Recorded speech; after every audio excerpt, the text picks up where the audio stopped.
it really just kind of feels like most support players, especially at the lower MMR brackets, just tend to almost play the role as if they were a core, but they just don't get last hits. That's what I've really noticed. They spend like all of their time just sitting in the lane, and instead of getting last hits, they try to harass, but they don't really accomplish that much.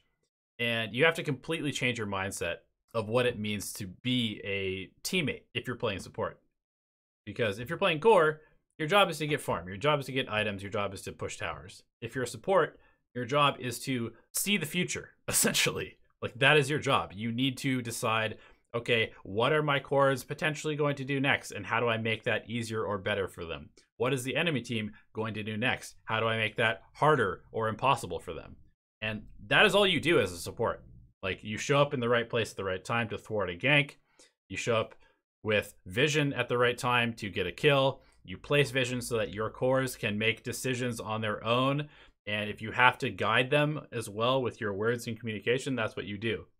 You don't show in lane. You don't hit creeps unless there is just like a specific item that you have to get to, or there's just some particular downtime or a wave needs to be pushed out that's not being pushed out. But most of the time as a support, your job is to be doing other things that are not remotely core related.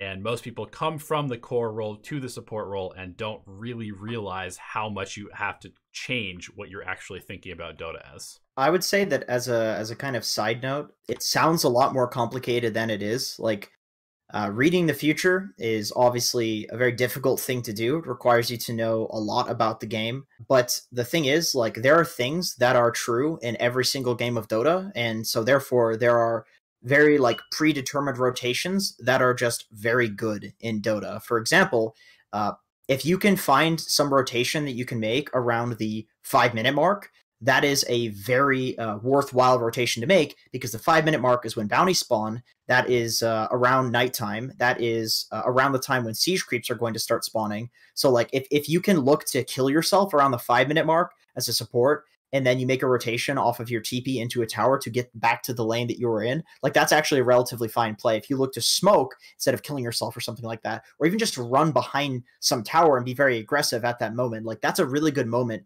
to make plays. Basically what I'm saying, it's not just in relation to the 5-minute mark, it's just in every single game of Dota. Typically the mid is very similar in terms of what they do in the game. The offlane is always going to be like a Centaur or a DK, one of these heroes. Like, there are things that are true in every game of Dota and are just trendy in every game of Dota. So like, if you see a rotation happen in a competitive game or in a high rated pub and you make that same rotation, generally it's probably going to be pretty good to make that rotation, because generally the same stuff will happen in a game of Dota. To look at a meta 2 years from now and figure out how to make a rotation in the early game, that's much harder, because that requires you to see the future. That requires you to think of so many things all at once. But you can actually learn these rotations. Like, for instance, the one I talked about where you intentionally kill yourself, TP mid, place a ward down, give items to your mid, get a rune, whether it's a bounty and then or a power rune, and then warding your safe lane. Like, you see that happen in almost every competitive game. That is just a trend right now that occurs, because it's just a very efficient, very easy rotation to make. So essentially you can just go look at like competitive games, look at a rotation,